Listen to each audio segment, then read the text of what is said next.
कि पूरे शहर में मेट्रॉइड्स की बारिश हो रही होती है, लेकिन मेट्रॉइड्स गिरने के साथ साथ एक बहुत ही अजीब तरह की चीज जमीन के तरफ आने लगती है और यह चीज रसियन के आसपास थी और इसीलिए रसियन कमांडर उस चीज को तोड़ने का ऑर्डर दे देते हैं। ये ऑब्जेक्ट कोई नॉर्मल प्लेन नहीं था बल्कि ये एक एलियन स्पेस शिप था। अब जैसे ही वो उस एलियन स्पेस शिप को ब्लास्ट किया जाता है तो वो तुरंत खराब हो जाती है और वो एलियन स्पेस शिप खराब होकर सिटी की तरफ गिरने लगती है, जिसके बाद ये सब देखकर सिटी के सभी लोग डर जाते हैं और इधर उधर भागने लगते हैं। और उधर रसियन फोर्स के लोग उस एलियन स्पेस शिप पर और भी ज्यादा अटैक कर रहे थे, जिस वजह से वो स्पेस शिप खराब हो जाता है और वो स्पेस शिप आसपास के बिल्डिंग को तोड़ते हुए आगे बढ़ती चली जाती है। और इन बिल्डिंग्स में जूलिया के फ्रेंड की बिल्डिंग भी तबाही के साथ टूट जाती है और जूलिया की फ्रेंड अभी छत पर ही थी, जिसकी वजह से उसकी डेथ हो जाती है और जूलिया भी नीचे गिरने लगती है। लेकिन तभी उसे आर्टियम पकड़ लेता है और ऊपर खींच लेता है और देखते ही देखते एलियन स्पेस शिप जमीन पर शहर के बीचों बीच क्रैश हो जाता है। और अब इस एलियन स्पेस शिप के वजह से सिटी में बहुत ज्यादा लोग मारे जाते हैं। सबको ऐसा लग रहा था कि शायद उन पे कोई अटैक कर रहा है और उन लोगों को रेस्क्यू करने के लिए मिलिट्री के लोग आ जाते हैं। और तभी हम जूलिया के फादर को देखते हैं, वो अपने ट्रांसलेटर को लेकर स्पेस शिप के पास जाते हैं।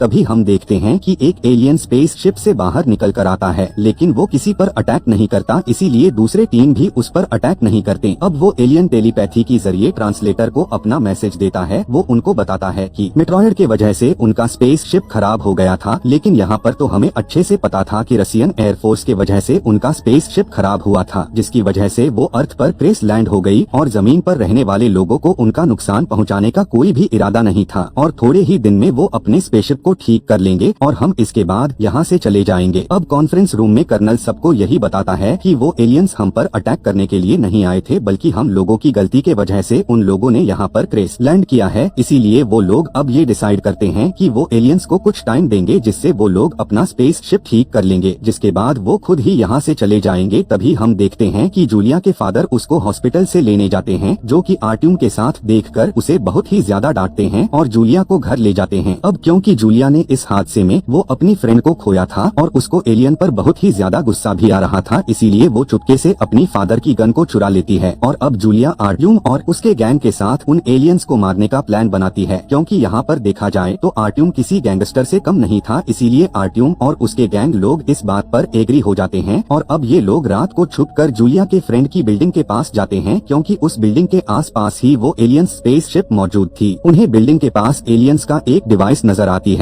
उधर दूसरी तरफ जूलिया अपनी फ्रेंड के रूम में जाती है। उसे वहाँ पर अपनी फ्रेंड की एक पिक्चर मिलती है और वो उसे देखकर बहुत ज्यादा रोने लगती है। तभी वहाँ पर एक एलियन आ जाता है, जो कि जूलिया उस एलियन को देखकर काफी ज्यादा डर जाती है और उस पर शूट कर देती है। लेकिन इसी दौरान जूलिया की बैलेंस खराब हो जाता है और वो नीचे गिरने लगती है कि तभी वो एलियन उसे पकड़ लेता है और उसे बचा लेता है। इधर जूलिया की आवाज सुनकर आर्टियम और उसके सभी साथी भागते हुए वहाँ पर आ जाते हैं और इस एलियन को मारने लगते हैं, जिसकी वजह से वो एलियन बिल्डिंग से नीचे गिर जाता है। और जब ये लोग नीचे आते हैं तो इनको यहाँ पर आकर एक एलियन का सूट मिलता है, जो कि वो सूट काफी थिक और अजीब से मेटल से बना हुआ था और वो सूट जो एक्चुअल एलियन था वो वहाँ से गायब था और इन्हीं के वजह से वहाँ पर मिलिट्री भी आ जाती है। फिर ये लोग इस एलियन के सूट को लेकर वहाँ से चले जाते हैं और जब यहाँ पर आर्मी आती है तो उन्हें उस एलियन की डिवाइस मिल जाती है और फिर वो उस डिवाइस को अपने लैब में ले आते हैं। और अब जूलिया इस बात को सोचती है कि उसे वहाँ पर कुछ न कुछ जरूर मिलेगा। फिर वो अगली सुबह उस एलियन की तलाश में वही बिल्डिंग पर चली जाती है और वहाँ पर जाकर किसी की डेड बॉडीज मिलती है और उन सभी डेड बॉडीज में से एक आदमी बहुत ही ज्यादा जख्मी हालत में मिलता है। तभी जूलिया को पता चल जाता है कि यही एलियन है। अब वो उस एलियन को गाड़ी में रख लेती है और अपने एक फ्रेंड की हेल्प से उसे हॉस्पिटल ले जाती है। और वो एलियन बिल्कुल इंसानों की तरह ही दिखता था, इसीलिए किसी को सच पता नहीं चलता कि वो एक एलियन है। फिर जूलिया उसे अपना ब्लड भी देती है और जब जूलिया उस एलियन की बॉडी को देखती है तो वो एलियन अचानक से जूलिया का हाथ पकड़ लेता है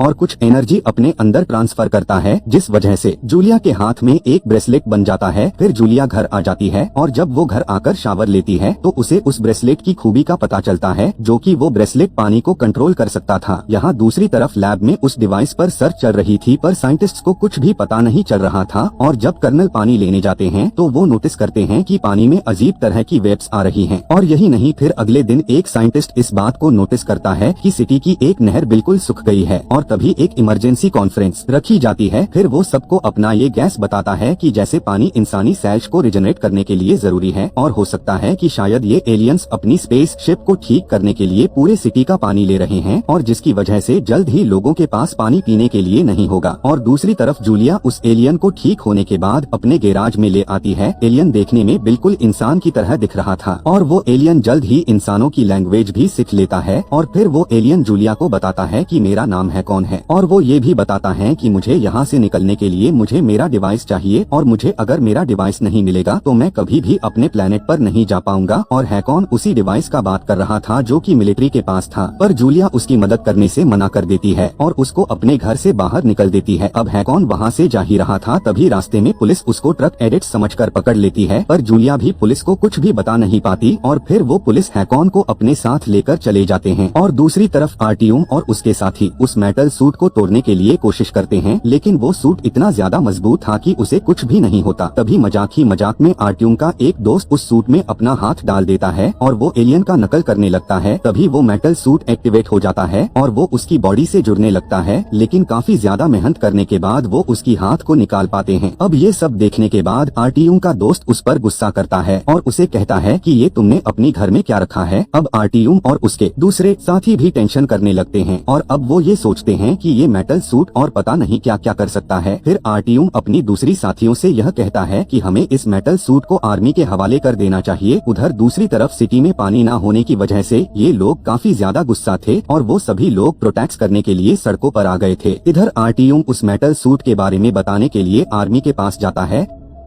तभी वहाँ के लोगों के बीच में इनसे फाइट हो जाती है और पुलिस वाले आर्टियम को पकड़ कर ले जाते हैं, क्योंकि वहाँ पे जूलिया के फादर आ जाते हैं जो कि आर्टियम को बिल्कुल भी पसंद नहीं करते थे। अब जूलिया हैकॉन को छुड़ाने के लिए पुलिस स्टेशन जाती है, जहाँ पर वो आर्टियम को भी देखती है। फिर जूलिया आर्टियम से बात करने के लिए उसके पास जाती है, लेकिन पुलिस उसे पकड़ लेती है। अब जूलिया हैकॉन को यह कहकर छुड़ा लेती है कि वो मेरा फ्रेंड है और जूलिया हैकॉन को कुछ बातें भी सिखाती है ताकि लोगों को उस पर शक न हो कि वो एक एलियन है। और इन्हीं बातों के बीच में उन दोनों की फ्रेंडशिप भी हो जाती है। तभी जूलिया इस बात को भी डिसाइड कर लेती है कि वो हैकॉन की हेल्प करेगी और वो ये भी जानती थी कि जो डिवाइस जिसकी हैकॉन की जरूरत है वो लैब के अंदर है। और अब जूलिया हैकॉन को लेकर अपने फादर से मिलने जाती है और तब जूलिया अपने फादर से झूठ बोलती है कि वो प्रेग्नेंट है और तब जूलिया के फादर उसे बहुत ज्यादा डांटते हैं। दरअसल जूलिया अपने फादर को बिजी रखना चाहती थी और फिर वो चुपके से उनका पास भी चुरा लेती है और वो अपने फादर का पास हैकॉन को दे देती है। और अब हैकॉन चुपके से इस बिल्डिंग से लैब में चला जाता है और वो डॉक्टर का सूट पहनकर लैब के अंदर चला जाता है। वो वहाँ पर अपने पावर से उसके डिवाइस को ओपन कर लेता है और अंदर की लैब में जो डिवाइस होती है वो उसे ले लेता है। और बाकी साइंटिस्ट्स ये देखकर काफी ज्यादा हैरान हो जाते हैं और अलार्म बजा देते हैं। और तब तक हैकॉन वहाँ से निकलकर जूलिया के पास आ जाता है। अब जूलिया के फादर जो बिजी होने वाले थे वो जूलिया और उसके फ्रेंड को एक गाड़ी में बैठाकर उस जगह से बाहर निकाल देते हैं। और अब हैकॉन को उसकी डिवाइस मिल गई थी और वो अपने स्पेस शिप पर जा रहा होता है। तभी जूलिया उसे मना कर देती है और कहती है कि तुम रात को जाना, क्योंकि अभी वहाँ पर मिलिट्री के लोग होंगे और अगर तुम उस जगह पर गए तो तुम्हें आर्मी के लोग पकड़ लेंगे। अब जूलिया हैकॉन को अपने घर ले जाती है और उधर दूसरी तरफ कर्नल भी ये बात समझ गए थे कि एलियन कोई और नहीं बल्कि हैकॉन है, यानी कि जो उनकी बेटी के साथ है उसका दोस्त। इसीलिए अब वो कमरे के फुटेज भी ब्रॉडकास्ट कर देते हैं और हैकॉन को अरेस्ट करने का ऑर्डर दे दिए जाते हैं। और कुछ ही देर बाद कर्नल घर आने के लिए निकलते हैं और तब ये बात जूलिया को पता चलती है तो वो हैकॉन को लेकर वहाँ से भाग जाती है और वो फिर सीधे जाती है अपने क्लासमेट के घर। वहाँ पर जाकर अपनी कपड़े चेंज करते हैं। फिर इसके बाद जूलिया हैकॉन को एक कॉलसैर में ले आती है, क्योंकि हैकॉन के लिए इससे ज्यादा कोई सेफ जगह भी नहीं थी। अब यहाँ पर हैकॉन अपनी पावर को यूज करता है और जूलिया को अपनी दुनिया में ले जाता है, यानी कि वो जूलिया को अपनी प्लेनेट पर ले गया था जो कि काफी खूबसूरत जगह थी। और वो जूलिया को कहता है कि इंसानों को यह जगह दिखाना अलाउड नहीं है, लेकिन तुम तो स्पेशल हो। और तभी वो ये भी बताता है कि अगर कोई इंसान इस प्लेनेट पर जबरदस्ती आने की कोशिश करता भी है तो यहाँ के एलियंस उसे डिस्ट्रॉय कर देते हैं ताकि उनके टेक्नोलॉजी के बारे में किसी दूसरे इंसान को पता न चल पाए। अब इन्हीं बातों के बीच इन दोनों को एक दूसरे से प्यार हो जाता है। तभी वहाँ पर आर्टियम का फ्रेंड उन दोनों को देख लेता है और वो आर्टियम को बता देता है कि जूलिया किसी और लड़के के साथ है। अब रात हो जाती है और हैकॉन को वापस जाने का टाइम आ जाता है और वो जूलिया को लेकर अपनी स्पेस शिप के पास आ जाता है। फिर हैकॉन जूलिया को गुड बाय कहता है। इधर गुस्से में आर्टियम जूलिया के पास कॉल करता है और वो जूलिया को मिलने के लिए बोलता है। है। फिर जूलिया उससे कहती है कि मैं किसी और को पसंद करती हूँ और मैं तुमसे मिलने के लिए बिल्कुल भी इंटरेस्टेड नहीं हूँ। असल में आर्टियम और उसके साथी वहीं पे थे और वो हैकॉन को पकड़ लेते हैं और उसको बहुत ज्यादा मारते हैं और आर्टियम जूलिया को भी मारता है। ये देखकर हैकॉन बहुत ज्यादा गुस्से में आ जाता है और वो सबको मारने लगता है। तभी उनमें से एक को हैकॉन की वो डिवाइस मिल जाती है। अब उनको इस बारे में पता चल जाता है कि हैकॉन ही एलियन है। अब आर्टियम हैकॉन को मारने ही वाला होता है, तभी वो गोली उसके दोस्त को ही लग जाती है और वो मर जाता है। और तभी इस हंगामे की वजह से वहाँ पर पुलिस भी आ जाती है। तब ये देखकर आर्टियम और उसके साथी वहाँ से भाग जाते हैं, लेकिन हैकॉन को पुलिस पकड़ लेती है। अब आर्टियम नेट पर न्यूज डालता है कि एक एलियन ने मेरे फ्रेंड को मार दिया है और सब लोग को एलियन के खिलाफ भड़काने लगता है। फिर वो सभी लोगों को उस एलियन स्पेस शिप पर हमला करने को कहता है और तब सभी लोग एलियन पर अटैक करने के लिए आगे बढ़ते हैं।